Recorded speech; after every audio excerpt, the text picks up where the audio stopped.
PSSI resmi mengumumkan John Hartman sebagai pelatih utama yang baru untuk mengasuh tim nasional Indonesia. Sebagai pelatih tim nasional menggantikan Patrick Kluivert yang gagal membawa timnas maju ke Piala Dunia. PSSI resmi menunjuk John Hartman sebagai pelatih timnas Indonesia. Setelah dibuat berharap setinggi bintang oleh Shin Tae-yong, sekarang kita disuguhi keputusan yang terasa seperti perjudian nyawa. Apakah ini pelatih yang benar-benar kita butuhkan atau sekedar proyek eksperimen baru yang mengorbankan air mata rakyat? Jangan sampai Anda buta. Saksikan kebenaran pahit di balik penunjukan ini sekarang juga. Kebohongan paling menjijikan yang pernah ada di muka bumi. Di kontrak 2 tahun, Arya Sinulinga sebut PSSI tak akan pecat John Hartman meski gagal total. Bilang saja PSSI sedang kering kerontang dan tidak sanggup membayar kompensasi akibat blunder bodoh kalian sendiri.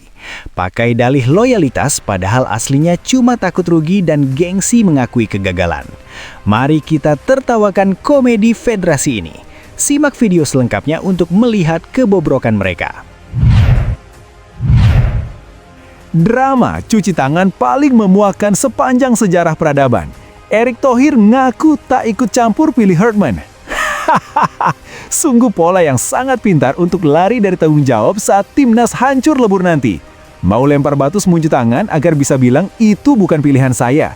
Jangan buat kami terlihat bodoh dengan sandiwara murahan ini. Bongkar topeng kepemimpinan mereka. Tonton liputan lengkapnya di sini. Skandal kontrak anti pecat dan drama cuci tangan PSSI. John Hartman resmi jadi pelatih timnas dengan klausul ajaib tidak akan dipecat meskipun gagal total. Ini kontrak kerja atau surat warisan?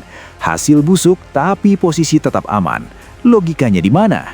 Dalihnya loyalitas. Aslinya PSSI lagi kering kerontang. Gak sanggup bayar pesangon kalau mecat orang di tengah jalan. Akhirnya pakai tameng proses.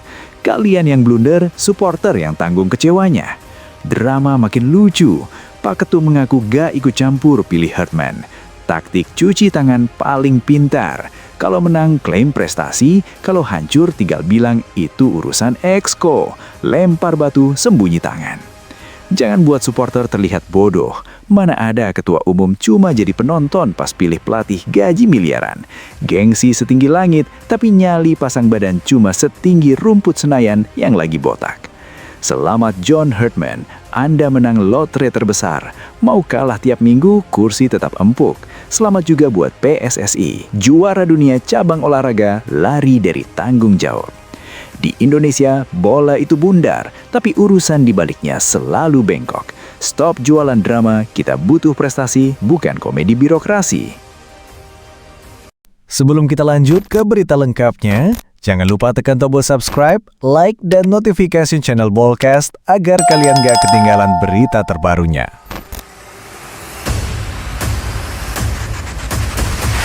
Selamat datang di neraka, Mr. Hartman. Halo, pecinta bola yang stok kesabarannya tinggal setipis tisu dibagi dua. Hari ini PSSI resmi pamer mainan baru, namanya John Hartman. CV-nya, mentereng. Bawa tim putra-putri Kanada ke Piala Dunia. Hebat ya? Tapi maaf ya Mr. Hartman, ini Indonesia, bukan Kanada yang lawan terberatnya cuma timnas hoki es atau beruang kutub. Anda datang ke sini menggantikan Patrick Kluivert yang cuma numpang lewat. Tapi jangan GR dulu. Musuh terbesar Anda bukan cuma lawan di lapangan, tapi hantu masa lalu yang namanya Shin Tae-yong. Dengerin baik-baik Mr. Hartman. Anda bilang Anda pencetak sejarah. Di sini sejarah itu sarapan pagi kami. Kami pernah punya pelatih yang namanya Shin Tae-yong.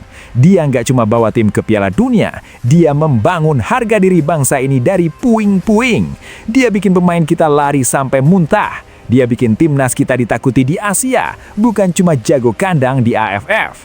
Jadi kalau Anda cuma datang bawa teori riset atau pengaturan ulang, mending balik kanan sekarang. Kita nggak butuh riset, kita butuh result. Kami nggak peduli Anda pernah bawa Kanada lolos setelah 36 tahun. Karena di sini kalau Anda kalah lawan negara tetangga di AFF 2026 nanti, jangankan 36 tahun, 36 jam setelah pertandingan pun muka Anda bakal jadi meme di seluruh grup WhatsApp dari Sabang sampai Merauke. Anda dikontrak 2 tahun dengan opsi sampai 2030.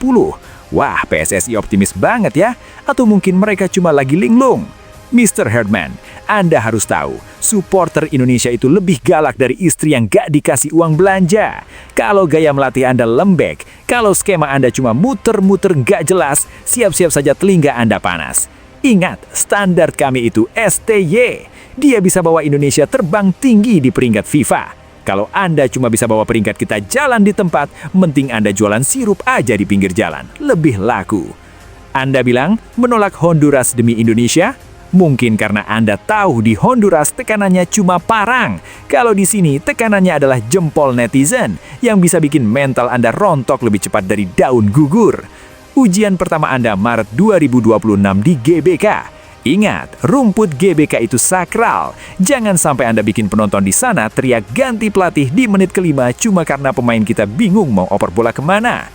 Anda punya Jay Itzes dan gerombolan pemain diaspora? Itu bukan prestasi Anda. Itu warisan. Tugas Anda cuma satu, jangan dicoreng.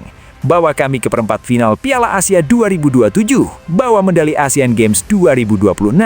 Kalau target itu gagal, ya setidaknya Anda punya pengalaman baru di CV, yaitu pernah di roasting satu negara paling berisik di dunia. Selamat bekerja, Mr. Herdman. Buktikan Anda lebih baik dari STY, atau silakan angkat koper sebelum paspor Anda habis masa berlakunya. Karena di Indonesia, kami nggak butuh pelatih yang cuma jago acting di depan kamera. Kami butuh pahlawan yang nggak takut mati di pinggir lapangan.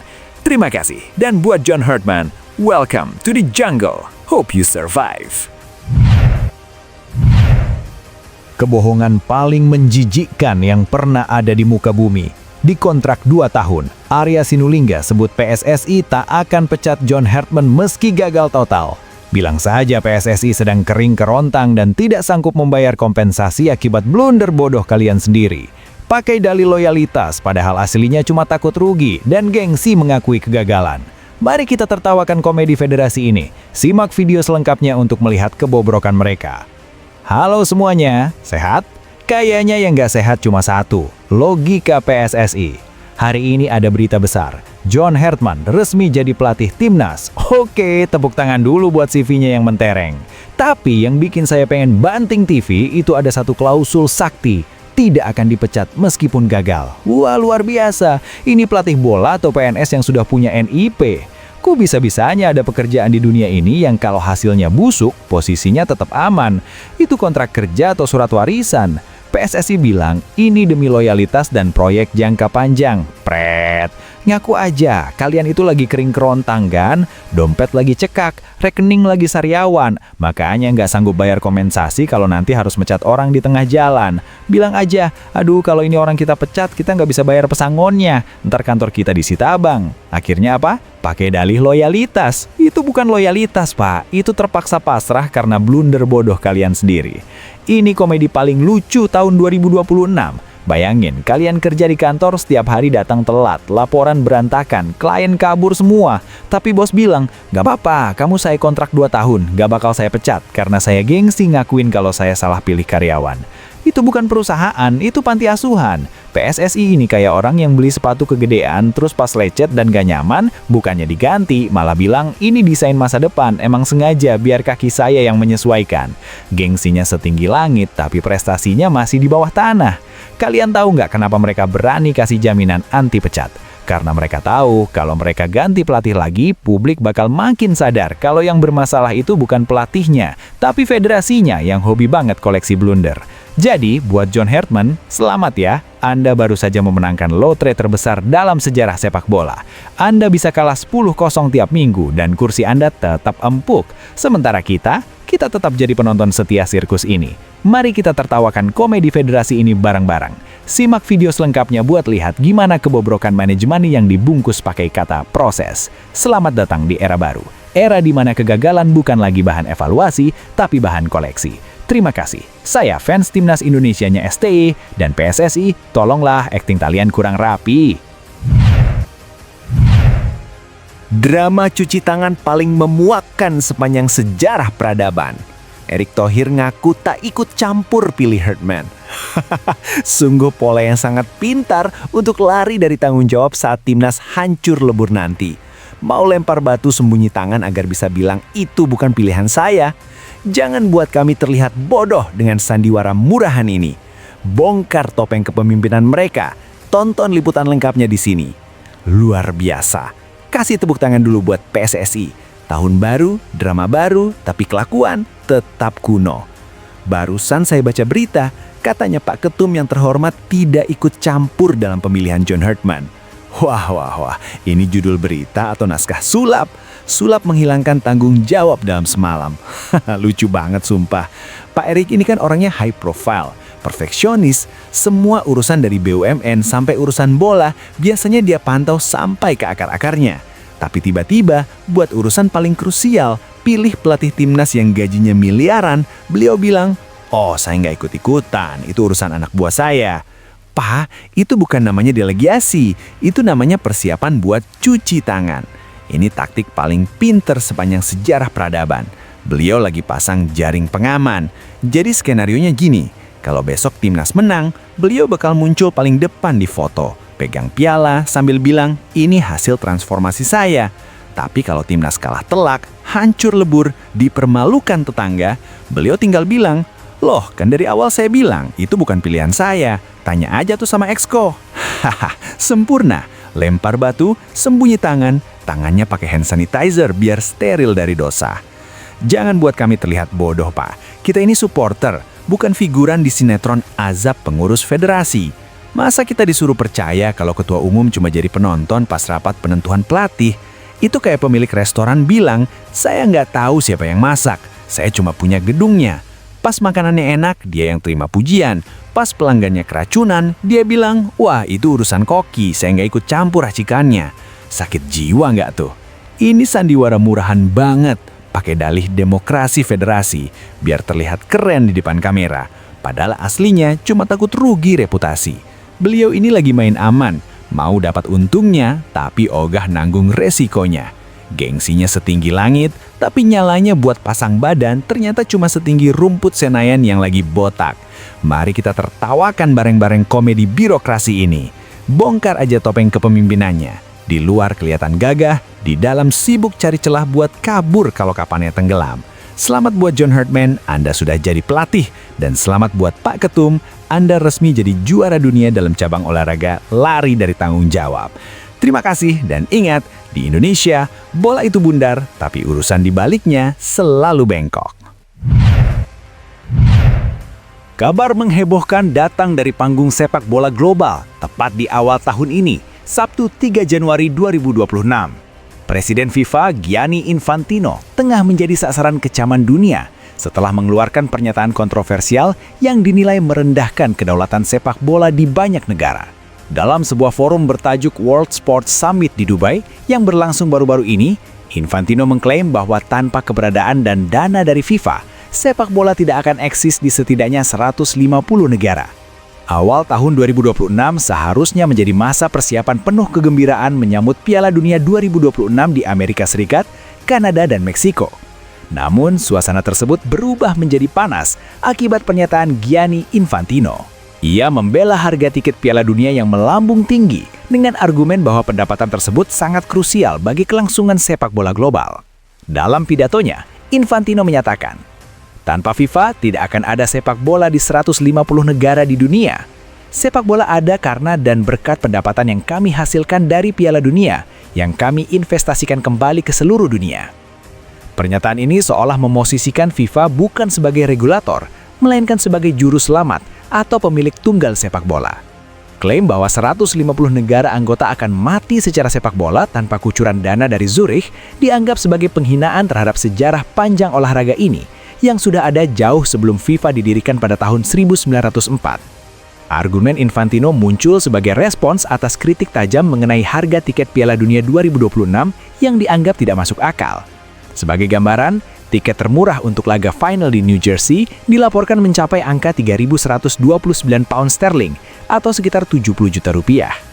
Infantino berdalih bahwa permintaan tiket sangat gila, mencapai 150 juta permintaan dalam 15 hari. Ia menggunakan angka ini untuk menjustifikasi harga mahal dengan alasan dana tersebut akan didistribusikan kembali. Namun, para pengamat menyebut ini hanyalah kedok untuk menutupi sifat komersialisasi berlebihan atau kapitalisme sepak bola yang dijalankan FIFA. Salah satu tokoh yang paling vokal adalah Paul Goodwin dari Asosiasi Supporter. Ia menyebut pernyataan Infantino sangat arogan. Ini menghina semua negara. Sepak bola akan selalu menemukan jalannya sendiri tanpa klaim kepemilikan dari satu organisasi. Fans melihat FIFA sekarang hanya sebagai mesin pencari uang, tegasnya. Di media sosial, gelombang protes tidak terbendung. Banyak netizen dari negara-negara berkembang yang termasuk dalam 150 negara yang disebut Infantino merasa direndahkan. Mereka mengingatkan bahwa sepak bola akar rumput tumbuh dari semangat komunitas, bukan sekedar tetesan dana dari markas FIFA. Meskipun FIFA mengklaim bahwa 90% pendapatan mereka diinvestasikan kembali, publik mempertanyakan transparansinya. Banyak asosiasi nasional yang merasa bantuan tersebut tidak pernah benar-benar menyentuh pembinaan usia dini secara efektif, melainkan seringkali tertahan di birokrasi federasi lokal. Kekecewaan ini diperparah dengan fakta bahwa Piala Dunia 2026 akan menjadi yang terbesar dengan 48 tim, yang berarti pendapatan FIFA akan melonjak drastis. Namun akses bagi supporter ekonomi menengah ke bawah justru semakin tertutup rapat. Selamat malam warga dunia yang katanya nggak bisa main bola kalau nggak dikasih jajan sama FIFA. Gianni Infantino, wah orang ini benar-benar luar biasa. Dia baru saja memproklamirkan diri jadi Tuhan baru di dunia olahraga.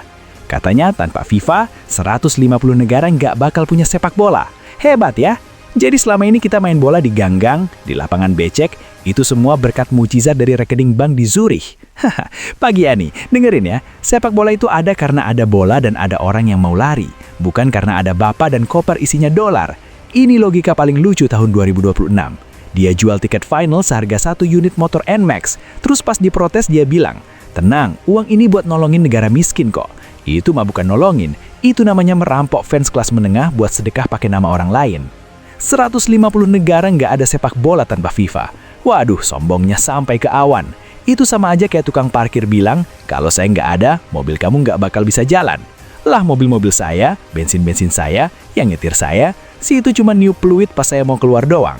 Jadi buat kalian yang di daerah, kalau besok mau main bola plastik di lapangan RT, jangan lupa sujud syukur ke arah Zurich dulu ya. Siapa tahu besok bola plastiknya tiba-tiba kempes karena nggak dapat reinvestasi. Selamat datang di era di mana bola bukan lagi bulat, tapi bentuknya kotak, kotak brankas FIFA. Simak video selengkapnya buat lihat wajah orang yang merasa paling berjasa sedunia, padahal cuma jago jualan tiket harga selangit.